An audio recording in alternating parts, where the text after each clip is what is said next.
Qarang, dunyo bir kam dunyo. Qarang, bir odamda puli ko'p bo'lsa bolasi yo'q. Bolasi bo'lsa, unga sarflaydigan puli yo'q. Bir odamning ayoli soliha, lekin farzandi yo'q. Yana bir odamda qarasangiz, farzandlari serob, lekin bular noqobil. Demak, nuqson, kamchilik bu dunyoda bo'ladi.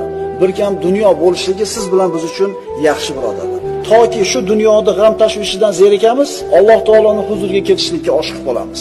Alloh taolo hadis qudusida aytadi: "Azizligim va ulug'ligimga qasamki, mo'min bandamning jonini olar ekanman, men unga rahim qilishni xohlayman.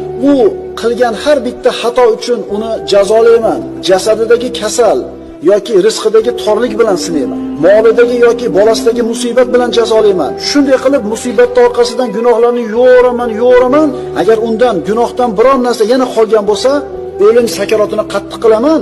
Oxirida shu bilan yuvib tashlayman", deyapti Alloh taolo. Shunda u menga xuddi onasi uni tuqqan kunidagi holidek ro'baro bo'ladi.